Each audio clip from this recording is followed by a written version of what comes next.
दोस्तों आज हम लोग बात करेंगे Canara Robeco small cap fund के बारे में। तो ये एक स्मॉल कैप फंड है, यानी कि ये छोटी कंपनीज में अपना मेजर पैसा इन्वेस्ट करता है।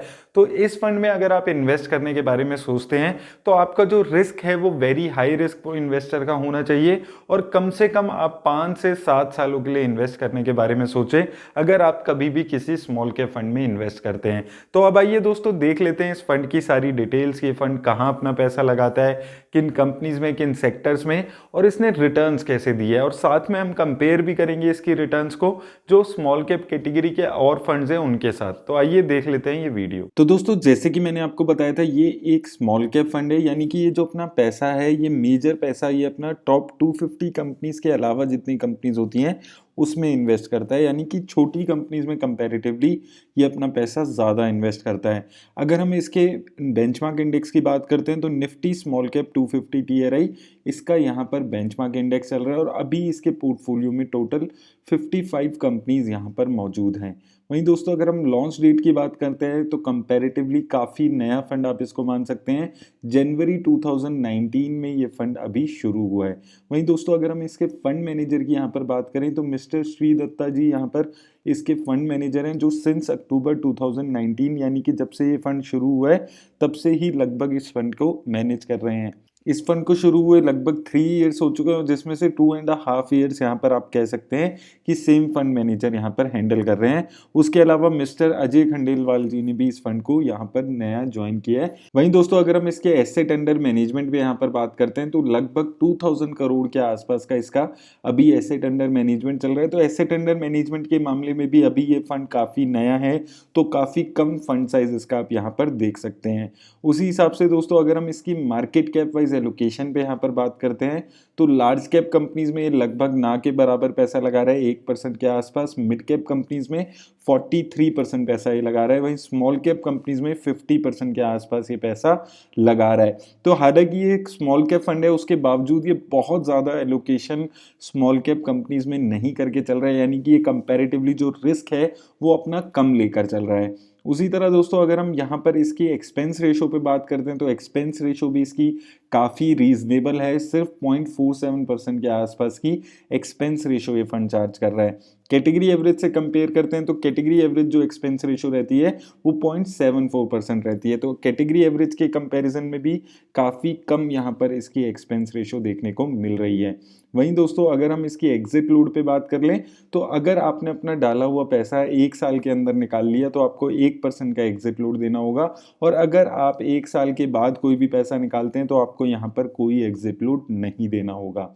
उसी तरह दोस्तों अगर हम इसकी रिस्क रेशियोज पे बात करें तो स्टैंडर्ड डेविएशन इस फंड की 25.46 है, शार्प रेशो 1.13 के आसपास है।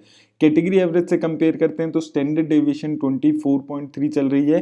स्टैंडर्ड डेविएशन दोस्तों जैसे कि मैं आपको कई बार बताता हूँ, एक फंड का ये बताते हैं कि एक फंड कितना ज़्यादा वॉलेटाइल है रिटर्न देने के मामले में, और ये जितना कम होता है उतनी ज़्यादा इसकी स्टेबिलिटी दिखती है। तो यहाँ पर ये फंड थोड़ा ज़्यादा वॉलेटाइल है अगर आप कैटेगरी एवरेज से कंपेयर करते हैं। वहीं शार्प रेशो किसी भी फंड का ये बताते हैं कि एक फंड कितना ज़्यादा रिस्क एडजस्टेड रिटर्न दे पा रहा है, और ये जितनी ज़्यादा होती है उतनी अच्छी एक फंड की रिस्क एडजस्टेड रिटर्न दिखाती है।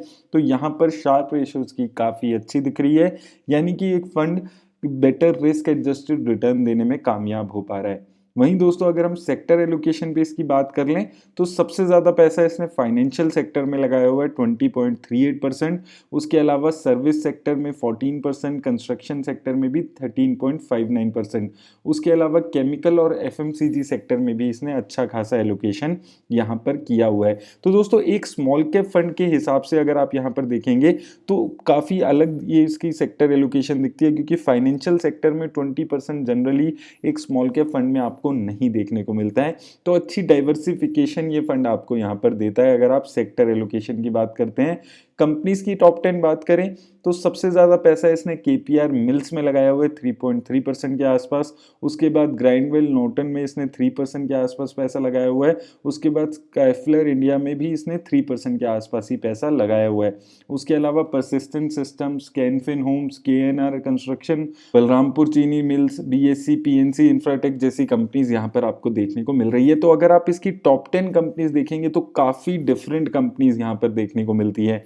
कुछ कंपनीज ऐसी हैं जो मेजरली हर अच्छे फंड में देखने को मिलती है, जैसे कि परसिस्टेंट सिस्टम्स हो गया, उसके अलावा ग्राइंडवेल नॉर्टन, ऐसी कंपनीज आपको लगभग हर स्मॉल कैप फंड में देखने को मिलेगी। लेकिन यहाँ पर कुछ कंपनीज ऐसी भी हैं जो थोड़ा ये ज़्यादा रिस्क ले रहे हैं, जैसे कि आप देख सकते हैं green panel industries, Balrampur Chini mills. तो ये काफ़ी एक अच्छी डाइवर्सिफिकेशन आपके पोर्टफोलियो को फंड यहाँ पर प्रोवाइड कर रहा है। और दूसरी अच्छी बात इसकी क्या है, जो मुझे हर स्मॉल कैप फंड में लगती है, अगर यहाँ पर किसी एक पर्टिकुलर कंपनी में बहुत ज़्यादा एलोकेशन नहीं करके चलता है कोई फंड, तो यहाँ पर भी दोस्तों अगर आप देखेंगे किसी एक पर्टिकुलर कंपनी में बहुत ज़्यादा डाइवर्सिफिकेशन करके नहीं चल रहा है, बहुत ज़्यादा एलोकेशन करके नहीं चल रहा है, तो ये भी एक काफ़ी अच्छी बात इस फंड की लगती है।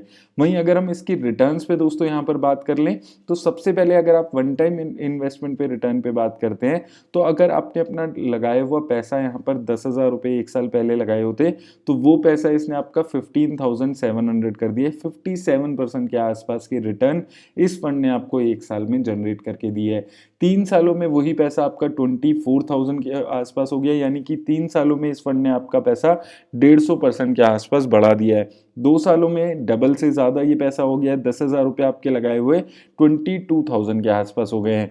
तो रिटर्न के मामले में दोस्तों अच्छी रिटर्न्स यहाँ पर देखने को मिल रही है अगर आप वन टाइम इन्वेस्टमेंट पे बात करते हैं। वहीं एसआईपी इन्वेस्टमेंट पे बात कर लें, तो अगर आपने 1,000 रुपये पर मंथ से यहाँ पर शुरुआत की होती, तो 3 सालों में 36,000 की आपकी लागत इस फंड ने 72,000 के आसपास बना दी है। 50% के आसपास की रिटर्न इस फंड ने आपको जनरेट करके दी है। 2 सालों में अगर आप देखेंगे तो आपके लगाए हुए 24,000 इस फंड ने 42,000 के आसपास बना दिए है। वहीं एक साल में भी काफ़ी अच्छी रिटर्न्स यहाँ पर देखने को मिल रही है। तो 1, 2 और 3 तीनों ही सालों में इसने अच्छी रिटर्न्स यहाँ पर दी है। और इस फंड को लगभग 3 साल ही हुए हैं, इसलिए मैं यहाँ पर सिर्फ 3 साल तक की ही रिटर्न्स इसकी डिस्कस कर रहा हूँ। वहीं दोस्तों अगर आप यहाँ पर इसकी बेंचमार्क से कंपैरिजन करते हैं, क्योंकि बहुत ज़्यादा ज़रूरी हो जाता है किसी भी फंड का रिटर्न्स को उसके बेंचमार्क से कंपेयर करना और उसके बाद उसी कैटेगरी के और फंड से कंपेयर करना। तो सबसे पहले अगर मैं इसकी बेंचमार्क से कंपेयर करता हूं, तो आप देखेंगे 1, 2 और 3 तीनों ही पीरियड में इसने अपने बेंचमार्क इंडेक्स को काफ़ी आराम से बीट किया है।